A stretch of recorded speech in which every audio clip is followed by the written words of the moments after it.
আসসালামু আলাইকুম। Channel I সংবাদে সবাইকে আমন্ত্রণ জানাচ্ছি। আমি সোহেল ফাইসাল। আর বিস্তারিত সংবাদের শুরুতেই জানিয়ে দিচ্ছি সুপার ফ্রেশ ফর্টিফাইড সয়াবিন তেল সংবাদ শিরোনামগুলো।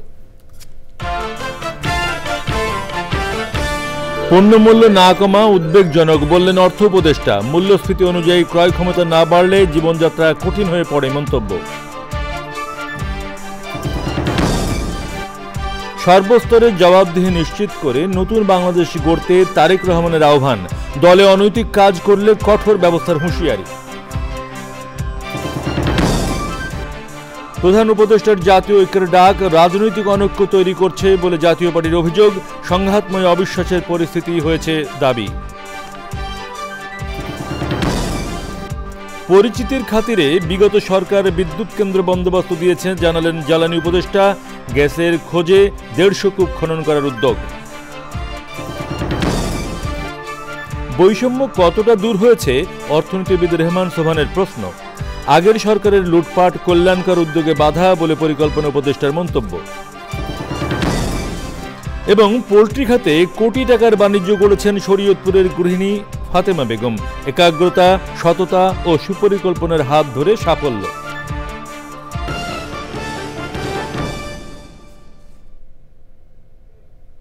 এছাড়া নিটল টাটা বিশেষ সংবাদে থাকছে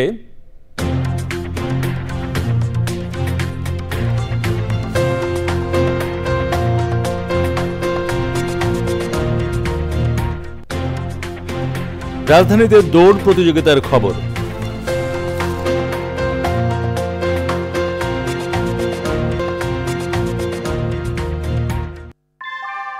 আমরা তৈরি করি বিশ্বমানের জার্মান প্রযুক্তির ভূমিকম্প সহনশীল থার্মেক্স রড, যা আপনার স্থাপনাকে নিরাপদ রাখে প্রজন্ম থেকে প্রজন্ম। সালাম স্টিল, মোস্ট ডিউরেবল স্টিল। প্রিয় দর্শক, সংবাদ শিরোনামগুলো জানাচ্ছিলাম। এখনকার এই সংবাদ আয়োজনে একই সঙ্গে চ্যানেলের ইউটিউব চ্যানেলে এবং চ্যানেলের ওটিটি প্ল্যাটফর্ম আই স্ক্রিনে লাইভ স্ট্রিম হচ্ছে। এখন যাচ্ছি বিস্তারিত সংবাদে। অর্থ উপদেষ্টা ডক্টর সালেউদ্দিন আহমেদ বলেছেন, কোনো ক্ষেত্রে ট্যাক্স কমিয়ে শূন্য করা হলেও পণ্যের মূল্য না কমা উদ্বেগের বিষয়। তিনি বলেছেন, সরবরাহ চেইন নষ্ট হয়ে গেছে। সাধারণ মানুষ মূল্যস্ফীতির কবলে পড়লে এবং সেই অনুযায়ী ক্রয় ক্ষমতা না বাড়লে জীবনযাত্রা কঠিন হয়ে পড়ে। ওবায়দুল রশিদের রিপোর্ট। ঢাকা বিশ্ববিদ্যালয়ের মার্কেটিং বিভাগের সুবর্ণ জয়ন্তী উপলক্ষে বর্ণাঢ্য আয়োজন। টিএসসিতে আনুষ্ঠানিক উদ্বোধন করা হয়। অংশ নেন বর্তমান ও সাবেক শিক্ষার্থীরা। তো 9টা ডিপার্টমেন্টকে নিয়ে আমরা ডিবেট কম্পিটিশন করছি, কিভাবে আগামী দিনে সুন্দরভাবে দেশ চলবে এই বিষয় নিয়ে ছেলেমেয়েরা তুমুল বিতর্ক করে যাচ্ছেন। শিক্ষা জীবনের স্মৃতিচারণ করেন সাবেক শিক্ষার্থীরা। আয়োজনের মিডিয়া পার্টনার চ্যানেল আই। অনুষ্ঠানের প্রধান অতিথি অর্থ উপদেষ্টা ডক্টর সালেউদ্দিন আহমেদ স্মৃতিচারণের পাশাপাশি কথা বলেন দেশের বর্তমান বিভিন্ন চ্যালেঞ্জ নিয়েও। এখন যে মূল্যস্ফীতিটা বেড়েছে, এখন মনে করি আমি যে সাপ্লাই সাইডের চেয়ে চাহিদা ডিমান্ড সাপ্লাইটা সরবরাহের দিকটা কিন্তু আমাদের দ্রব্য মূল্যের একমাত্র একটা বিশেষ কারণ ওই সাপ্লাই চেইনটা কিন্তু অনেকাংশে নষ্ট হয়েছে এবং অনেকাংশে কিন্তু আপনার কি বলে ম্যানিপুলেট করে সরবরাহ যে একেবারে কম তা না। এবং আমি তো অর্থ মন্ত্রণালয় থেকে বহু দ্রব্যের ট্যাক্স কমিয়ে দিয়ে 0 পর্যন্ত নিয়ে আসি, কিন্তু দাম কমছে না। এটা অনেকটা আমাদের উদ্বেগের কারণ। সাধারণ মানুষ যদি মূল্যস্ফীতির ছবলে থাকে, পার্চেসিং পাওয়ার বাড়ে না, তখন কিন্তু খুব ডিফিকাল্ট হয় তাদের জন্য। পরে অর্থ উপদেষ্টা ঢাকা বিশ্ববিদ্যালয়ের সিনেট ভবনে সরকারি কর্মকর্তাদের একটি ট্রেনিং কোর্সের সমাপনীতে অংশ নেন। Obaidul Rashid, channel i, Dhaka. বিএনপির ভারপ্রাপ্ত চেয়ারম্যান তারেক রহমান বলেছেন, সর্বস্তরে জবাবদিহি নিশ্চিত হলেই জনগণের কাঙ্ক্ষিত নতুন বাংলাদেশ গড়া সম্ভব। সেজন্য জনগণের আস্থা অর্জনের কাজ করতে দলের নেতাকর্মীদের নির্দেশ দিয়েছেন তিনি। ফরিদপুরে বিএনপির প্রশিক্ষণ কর্মশালায় তিনি বলেন, দলের কেউ অনৈতিক কাজ করলে তার বিরুদ্ধে কঠোর হতে হবে।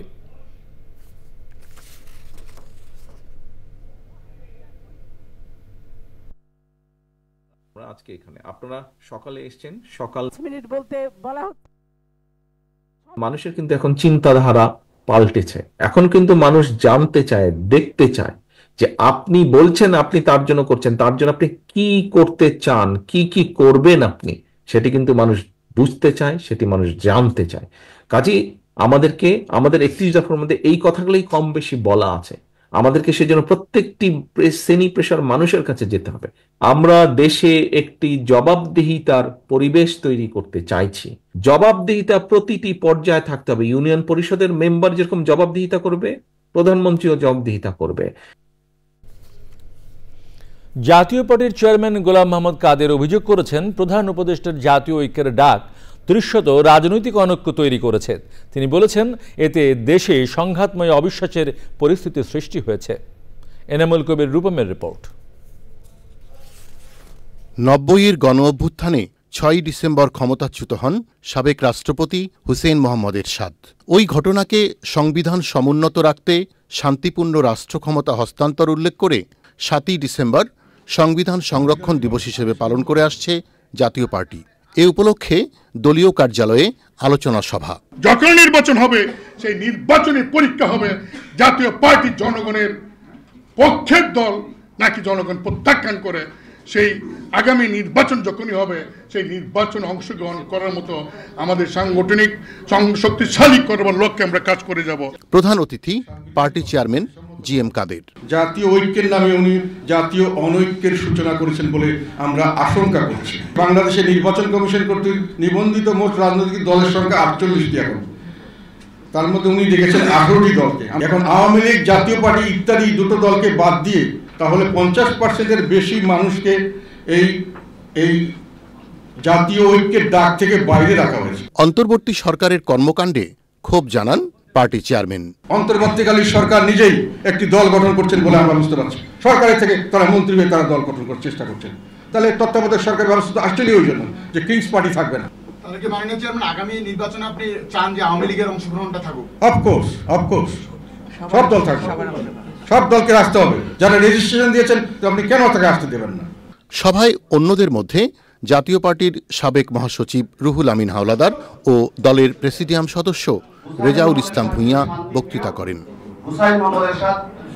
Enamul Kabir Rupam, channel i, Dhaka. কোন রকম প্রতিযোগিতা ছাড়া বিগত সরকারের আমলে শুধু পরিচিতির খাতিরেই বিদ্যুৎ কেন্দ্রে বন্দোবস্ত আর বিদ্যুৎ কেনা বেচা হয়েছে বলে অভিযোগ করেছেন জ্বালানি উপদেষ্টা। এই খাতে বছরে 52,000 কোটি টাকা ভর্তুকি দেয়া হয় জানিয়ে উপদেষ্টা আরও জানান, আগামী বছরের মধ্যে গ্যাসের খোঁজে 150 কূপ খনন করা হবে। আদানির সাথে বিদ্যুৎ আমদানি রাজনৈতিক বিবেচনায় হয়েছে উল্লেখ করে চুক্তিটি খতিয়ে দেখার আহ্বান জ্বালানি বিশেষজ্ঞদের। পান্থ রহমান জানাচ্ছেন বিস্তারিত। দেশে জ্বালানির দাম ও সরবরাহের স্থিতি নিয়ে Dhaka chamber of commerce and ইন্ডাস্ট্রির সেমিনারে এই খাতের সংকট ও সমাধানের কথা তুলে ধরেন বিশেষজ্ঞরা। তাদের মতে সংযোগ দেয়া বন্ধ রেখে কিংবা সংযোগ কেটে গ্যাস চুরি ঠেকানো যাবে না, বরং মিটারে গ্যাস লাইন দেওয়ার তাগিদ দেন তারা। এবার মূল্যের দিকে যদি তাকান, আদানির দেখেন খরচ পড়েছে 14 টাকা 83 পয়সা, আর আমাদের কয়লার যে অ্যাভারেজ বাকি 5000 মেগাওয়াটে কয়লার অ্যাভারেজ কস্ট পড়েছে 12 টাকা 50 পয়সা। এখানে আমার সাজেশনস হলো আদানি পাওয়ারের কস্ট বেশি আছে, যেটা নেগোশিয়েট করতে হবে। I can tell you, just drill 50 wells, you will be flooded with gas. এইখানে গ্যাসের কোনো অভাব নাই। ড্রিল করে গ্যাস না পান তাহলে I would throw all the textbook, all the petroleum geology into the bin. বিদ্যুৎ ও জ্বালানি খাতে বছরে 52,000 কোটি টাকা ভর্তুকি এবং রাজনৈতিক ও ব্যক্তি বিবেচনায় বিদ্যুৎ কেন্দ্র দেওয়ার অভিযোগ করেন জ্বালানি উপদেষ্টা। জানান সমাধানের কথাও। কেন বেশি দামে এই বিদ্যুৎগুলো কেনা হলো, এগুলো এইসব চুক্তি কারা করেছেন এবং কেন করেছেন? কোনো প্রতিযোগিতা ছিল না। আপনার সঙ্গে অমুকের পরিচয় আছে, ব্যাস আপনি একটা পাওয়ার প্ল্যান্ট করে ফেললেন। আপনার কাছে অমুকের পরিচয় আছে, আপনি ভোলার গ্যাসের একচেটিয়া নিয়ে নিলেন। এখন থেকে উন্মুক্ত প্রতিযোগিতা ছাড়া বিদ্যুৎ জ্বালানি খাতে আর কোনো প্রকিউরমেন্ট হবে না। টাকার অবমূল্যায়নের কারণে জ্বালানির দাম বেড়েছে উল্লেখ করে বিশেষজ্ঞরা শীত ও গ্রীষ্মকালে অফিসের সময় পরিবর্তন এবং সন্ধ্যায় বিপণী বিতানে বিদ্যুৎ বন্ধের পরামর্শ দেন। পান্থ রহমান, চ্যানেল আই, ঢাকা। অর্থনীতিবিদ ডক্টর রেহমান সোবহান প্রশ্ন তুলেছেন, দেশ স্বাধীন হওয়ার এত বছর পরও বৈষম্যহীন সমাজ প্রতিষ্ঠা হয়েছে কিনা। বিআইডিএস এর বার্ষিক সম্মেলনে একক বক্তৃতায় তিনি আরও প্রশ্ন করেন, ছাত্র জনতার বৈষম্য বিরোধী আন্দোলনে আওয়ামী লীগ সরকারের পতনের পরও আশাবাদী হওয়া যাচ্ছে কতটা। অনুষ্ঠানে পরিকল্পনা উপদেষ্টা ডক্টর ওয়াহিদুদ্দিন মাহমুদ বলেছেন, সরকার বৈষম্য কমাতে চাইলেও আগের সরকারের অর্থনীতির যে অবস্থা করে রেখেছে তাতে কল্যাণকর অনেক উদ্যোগ নেওয়া যাচ্ছে না। রিজভি নেওয়াজের রিপোর্ট। 60-এর দশকে পাকিস্তান সরকারের একচোখা উন্নয়ন নীতি, বিশেষ করে সে সময়ের পূর্ব পাকিস্তানের মানুষের বৈষম্য নিয়ে টু ইকোনমিক্স তত্ত্ব দিয়ে আলোচনায় আসেন তরুণ গবেষক, ঢাকা বিশ্ববিদ্যালয়ের অর্থনীতি শিক্ষক রেহমান সোবহান। দেশ স্বাধীন হওয়ার ভিত্তি যে 6 দফা, তার মূলেও ছিল ওই তত্ত্ব। বৈষম্য দূর করার কথা বলতে বলতে 90 বছর পূরণ করা অর্থনীতিবিদ রেহমান সোবহান হতাশা প্রকাশ করে প্রশ্ন তুলেছেন, বৈষম্য দূর হলো কতটা। In terms finally of the realities of today, I mean in the here and now situation, whilst everyone has talked of Boishammo, I haven't seen one idea about how Boishammo and in terms of its inequality dimensions can be significantly reduced. And the possibilities of this taking place without the deep structural changes that I have identified at the outset of my discussion taking place or evolving over time is of course the big question which I leave before you. Bangladesh উন্নয়ন গবেষণ প্রতিষ্ঠান BIDS এর বার্ষিক সম্মেলনের উদ্বোধন অধিবেশনে পরিকল্পনা ও শিক্ষা উপদেষ্টার বক্তব্যেও বৈষম্য নিয়ে হতাশা। ছাত্র জনতার অভ্যুত্থানের পর কি করে আমরা ইকুয়াল সোসাইটির দিকে যাব, যে রিসোর্স ক্রাঞ্চের মধ্যে আমরা আছি, যেখানে সব বিভিন্ন বড় বড় কোম্পানির সব টাকা বাইরে চলে গেছে, যেখানে ব্যাংকের মানুষের টাকা ব্যাংকে আছে কিন্তু ব্যাংকের সব টাকা বাইরে চলে গেছে। বড় বড় শিল্প, বেক্সিমকো শিল্প ইন পার্টিকুলার, এগুলোর সব ব্যালেন্স শিট এখন দেখা যাচ্ছে, এগুলোতে ব্যালেন্স শিটে অনেক টাকা আছে কিন্তু আসলে কোনো দেশের ভিতরে কোনো রিসোর্স নাই। এদের ওয়েজ দিতে হবে 30,000, 40,000 or 1 লাখ ওয়েজ লেবারারদেরকে তুমি একদিনে বিদায় দিতে পারো না। It will create chaos and the chaos you are seeing now. And where will that money come from? তার মধ্যে যদি এখন বলো যে আমাদেরকে আরো ইকুয়াল সোসাইটির দিকে যেতে হবে। বিআইডিএস এর 4 দিনের সম্মেলনে দেশি বিদেশি গবেষক, শিক্ষাবিদ এবং সমাজ চিন্তকরা বিভিন্ন বিষয়ে প্রবন্ধ উপস্থাপন করবেন। Rizvi Newaz, Channel i, Dhaka. 90-এর স্বৈরাচার বিরোধী গণ অভ্যুত্থানের অন্যতম প্রধান ছাত্রনেতা বিএনপি নেতা খায়রুল কবির খোকন গত 15 বছরে 6 বার গ্রেপ্তার হয়েছেন। 105টি মামলায় সপ্তাহে 4-5 দিন আদালতে হাজিরা দিয়েছেন। চ্যানেল আইকে তিনি বলেন, ফাঁসির সাজাপ্রাপ্ত না হয়েও সাবেক প্রধানমন্ত্রীর নির্দেশে তাকে কন্ডেম সেলে থাকতে হয়েছিল। রাজনীতিবিদদের জেল জীবন নিয়ে শনিবারের বিশেষ রিপোর্টে আজ বিএনপি নেতা খায়রুল কবির খোকনের কথা জানাচ্ছেন মাসরুর শাকিল। খায়রুল কবির খোকন 90-এর স্বৈরাচার বিরোধী গণ অভ্যুত্থানের নেতৃত্ব দেওয়া ডাকসুর সাবেক জিএস। ঢাকা বিশ্ববিদ্যালয়ে ছাত্রদলের মধ্য দিয়ে রাজনীতির শুরু।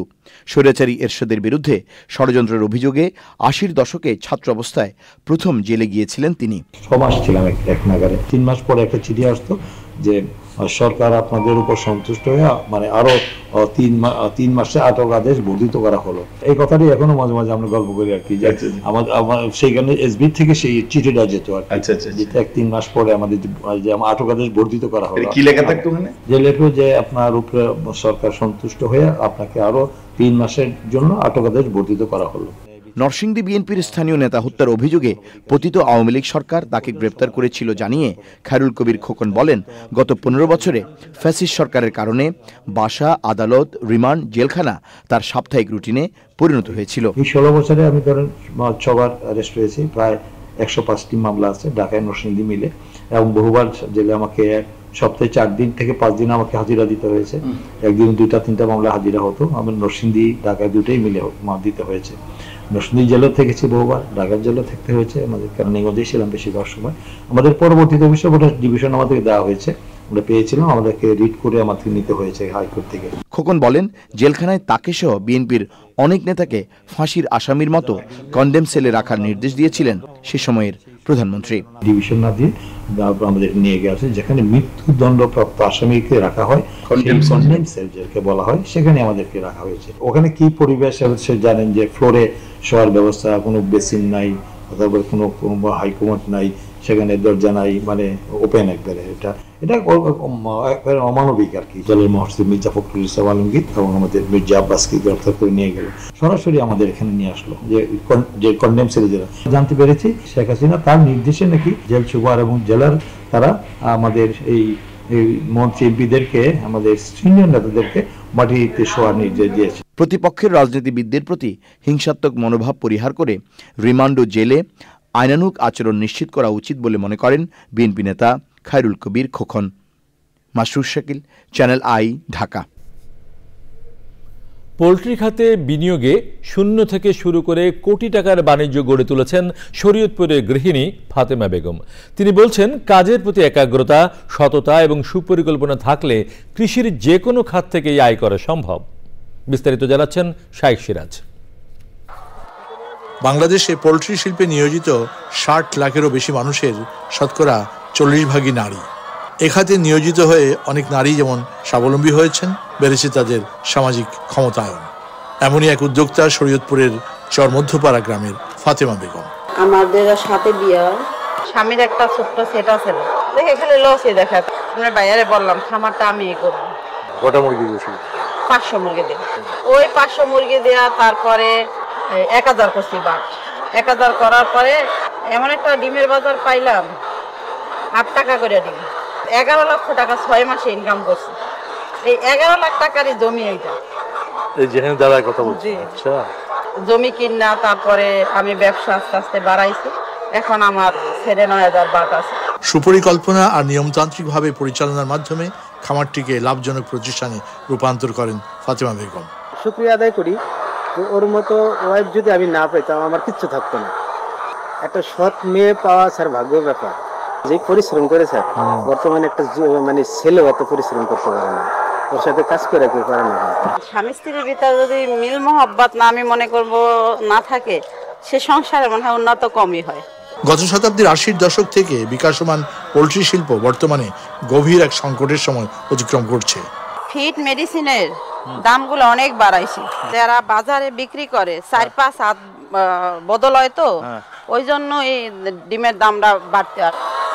কৃষি অনুশীলনের বিস্ময়কর ম্যাজিকটা এখানেই। বুঝে শুনে বিনিয়োগ এবং সততার সাথে একটি খামারকে লালন পালন করলে তার উদাহরণ এভাবেই রচিত হয়, যেমনটি করে দেখিয়েছেন ফাতেমা।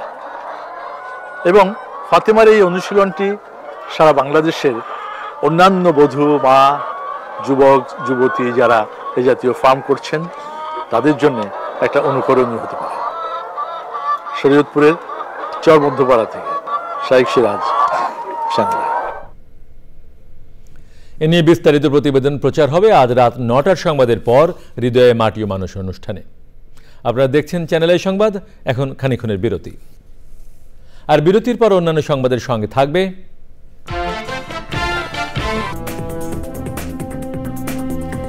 সংবাদে আবার আমন্ত্রণ। জুলাই শহীদ স্মৃতি ফাউন্ডেশনের সাধারণ সম্পাদক সার্জিস আলম বলেছেন, যে কোনো উপায়ে খুনিদের দেশে ফিরিয়ে এনে সর্বোচ্চ শাস্তি নিশ্চিত করা হবে। চট্টগ্রামে জুলাই শহীদ স্মৃতি ফাউন্ডেশনের উদ্যোগে অনুষ্ঠানে তিনি বলেন, শহীদদের নিয়ে কোনো রাজনৈতিক দল ব্যবসা করলে ছাত্র জনতা দ্বিতীয়বার রাজপথে জীবন দিতে প্রস্তুত। সে সময় চট্টগ্রাম বিভাগের 105 শহীদ পরিবারকে 5 লাখ টাকা করে চেক দেওয়া হয়।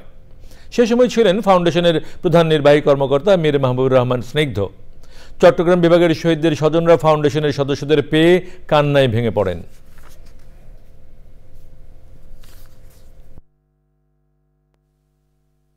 যতদিন না পর্যন্ত তার এই বিচার কার্যক্রম সম্পন্ন না হচ্ছে, ততদিন পর্যন্ত তার এই উত্তর আমাদের দেওয়ার সাহস এবং আমাদের যোগ্যতা কোনো কিছুই হচ্ছে না, ইভেন এই রাষ্ট্রেরও হচ্ছে না।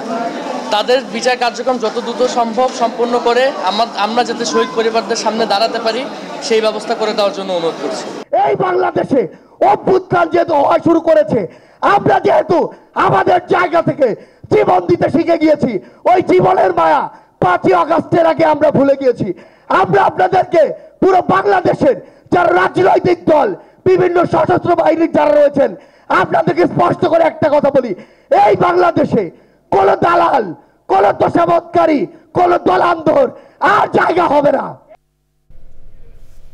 বৈষম্য বিরোধী ছাত্র আন্দোলনের কেন্দ্রীয় আহ্বায়ক হাসনাত আব্দুল্লাহ বলেছেন, ভারতীয় গণমাধ্যমের অপপ্রচারের বিরুদ্ধে দেশের গণমাধ্যমকে সোচ্চার হতে হবে। কুমিল্লায় লাকসাম পাইলট হাই স্কুল মাঠে সংবর্ধনা অনুষ্ঠানে আওয়ামী লীগ নিষিদ্ধ নিয়ে জিএম কাদেরের বক্তব্য প্রসঙ্গে হাসনাত আব্দুল্লাহ বলেন, জুলাই গণ আন্দোলনের শহীদদের রক্তের বিচার না হওয়া পর্যন্ত আওয়ামী লীগ পুনর্বাসন হওয়ার প্রশ্ন অপ্রাসঙ্গিক। অনুষ্ঠানে বৈষম্য বিরোধী ছাত্র আন্দোলনের কেন্দ্রীয় নির্বাহী কমিটির সদস্য রিফাত রশিদ, নুসরাত তাবাসসুম, তারিকুল ইসলাম ও অন্যরা ছিলেন।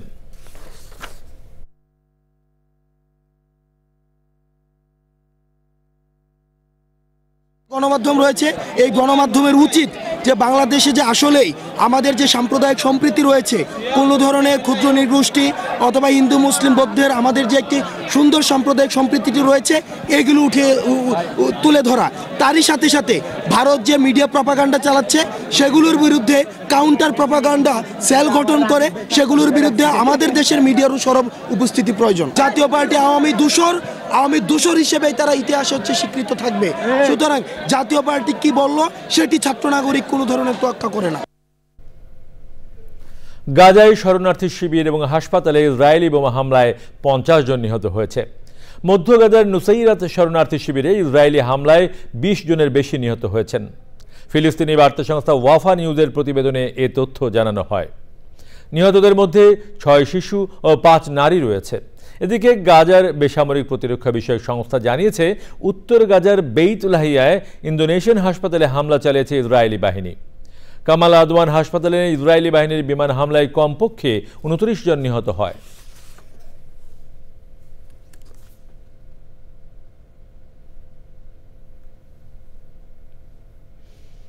আইস্ক্রিন সাংস্কৃতিক সংবাদ।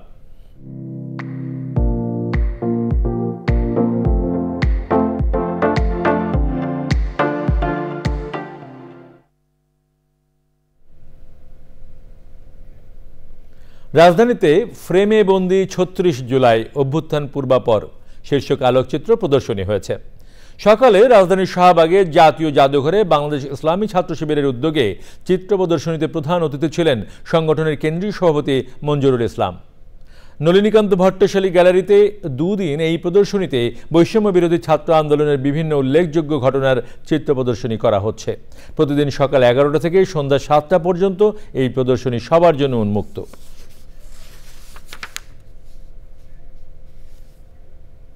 এবারে নিটল টাটা বিশেষ সংবাদ।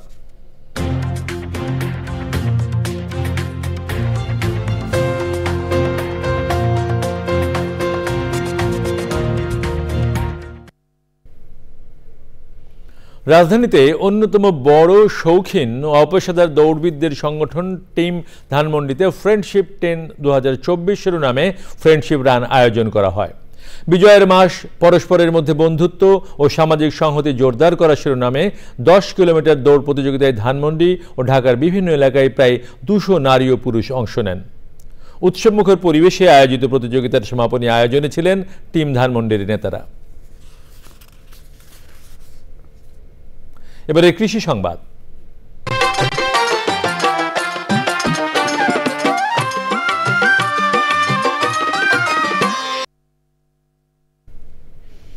ময়মনসিংহে বাংলাদেশ পরমাণু কৃষি গবেষণা ইনস্টিটিউটের বিনা ধান 11 ও 17 জাতের আমন ধানে চিটা হওয়ায় ক্ষতির মুখে পড়েছেন চাষিরা। ধান কেটে বাড়ি নেওয়ার পর চিটা ছাড়া কিছুই মিলছে না। বিনা কর্তৃপক্ষ কিংবা সরকারের কাছে ক্ষতিপূরণ দাবি করেছেন কৃষকরা।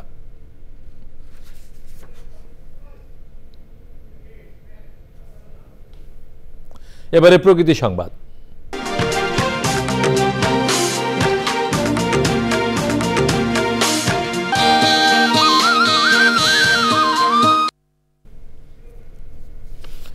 বরিশালের জলবায়ু বিপন্ন উপকূলীয় জেলে সম্প্রদায় সরকারি সুরক্ষা সেবায় প্রবেশাধিকার ও চ্যালেঞ্জ বিষয়ে সেমিনার হয়েছে। সেমিনারে বক্তারা বলেন, জলবায়ু পরিবর্তন ও বৈশ্বিক উষ্ণায়নের কারণে বন্যা, ঘূর্ণিঝড়, জলোচ্ছ্বাস ও খরা বাড়ছে।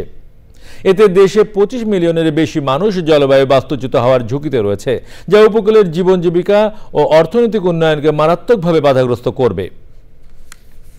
আইসিডি এর সভাপতি আনোয়ার জাহিদের সভাপতিত্বে অনুষ্ঠানে ছিলেন জেলা মৎস্য কর্মকর্তা রিপন কান্তি ঘোষ, যুব উন্নয়ন অধিদপ্তরের উপপরিচালক শামীমা চৌধুরী, জেলা ও পুনর্বাসন কর্মকর্তা রণজিৎ কুমার সরকার, জেলা মৎস্য কর্মকর্তা বিমল চন্দ্র দাস ও অন্যরা। এবারে পূবালী ব্যাংক বাণিজ্য সংবাদ।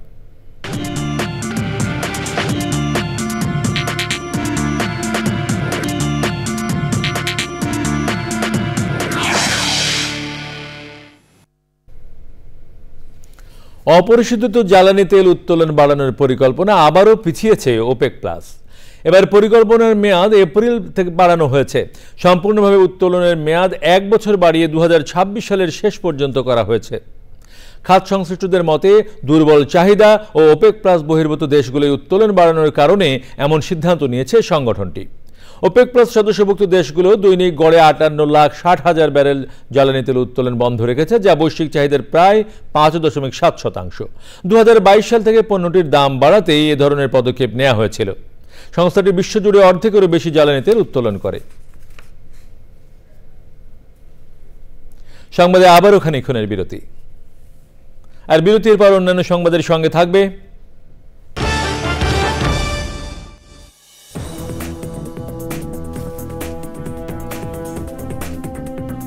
সংবাদে আবার আমন্ত্রণ। নারীর প্রতি সহিংসতা ও নির্যাতন রোধে প্রতিটি পরিবারে নারী পুরুষ নির্বিশেষে মানবিক চর্চার উপর জোর দিয়েছেন বক্তারা। আন্তর্জাতিক নারী নির্যাতন প্রতিরোধ পক্ষ উপলক্ষে সম্মিলিত নারী প্রয়াসের উদ্যোগে রাজধানীতে এক আলোচনায় ঢাকার বিভিন্ন শিক্ষা প্রতিষ্ঠানের শিক্ষকরা অংশ নেন। বক্তারা বলেন, পরিবার থেকেই নারী অধিকার চর্চা করা গেলে সমাজ এবং রাষ্ট্রের নারীর অধিকার নিশ্চিত করা সম্ভব হবে। ইসলামে নারীর অধিকার সম্পর্কে শৈশব থেকে স্পষ্ট ধারণা দেওয়া জরুরি বলে মনে করেন তারা। সম্মিলিত নারী প্রয়াস সভাপতি প্রফেসর ডক্টর শামীমা তাসনিমের সভাপতিত্বে আলোচনায় বক্তৃতা করেন professor doctor Sabina Yasmin, professor Parvin Sultana Haider, Taslima Akhter, Iffat Ara Nargis, সম্মিলিত নারী প্রয়াসের সেক্রেটারি ডক্টর ফেরদৌস আরা বকুল এবং অন্যরা। বাংলাদেশ ট্যাক্স লয়ার্স অ্যাসোসিয়েশনের সাধারণ সভা হয়েছে। সকালে রাজধানীর সেগুনবাগিচার ট্যাক্স বার অ্যাসোসিয়েশন হলে সভায় সভাপতিত্ব করেন কামরুল আলম চৌধুরী। সভায় 64টি বারের প্রতিনিধিরা অংশ নেন। সবার সম্মতিতে রমিজউদ্দিন আহমেদকে অ্যাসোসিয়েশনের সভাপতি ঘোষণা করে 251 সদস্যের অন্তর্বর্তী কমিটি গঠন করা হয়। সে সময় নবগঠিত কমিটির নেতৃত্বে বিটিএলএ আরও শক্তিশালী হবে বলে আশাবাদ ব্যক্ত করা হয়। এবারে খেলার খবর। পণ্যমূল্য না কমা উদ্বেগজনক বললেন অর্থ উপদেষ্টা। মূল্যস্ফীতি অনুযায়ী ক্রয় ক্ষমতা না বাড়লে জীবনযাত্রা কঠিন হয়ে পড়ে মন্তব্য। সর্বস্তরে জবাবদিহি নিশ্চিত করে নতুন বাংলাদেশ করতে তারেক রহমানের আহ্বান। দলে অনৈতিক কাজ করলে কঠোর ব্যবস্থার হুঁশিয়ারি। প্রধান উপদেষ্টার জাতীয় ঐক্যের ডাক রাজনৈতিক অনৈক্য তৈরি করছে বলে জাতীয় পার্টির অভিযোগ। সংঘাতময় অবিশ্বাসের পরিস্থিতি হয়েছে দাবি।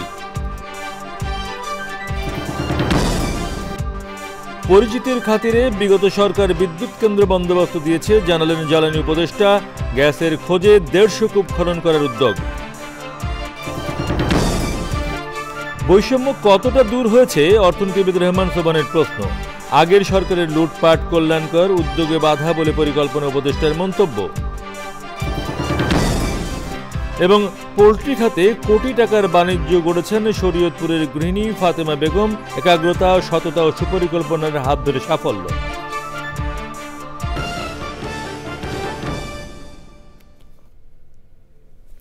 প্রিয় দর্শক, চ্যানেলের সর্বশেষ সংবাদ জানতে ভিজিট করুন channelionline.com-এ। যুক্ত থাকুন আমাদের সোশ্যাল মিডিয়া প্ল্যাটফর্মগুলোর সাথে। আমাদের পরের সংবাদ দেখার আমন্ত্রণ রইল। সবাইকে ধন্যবাদ।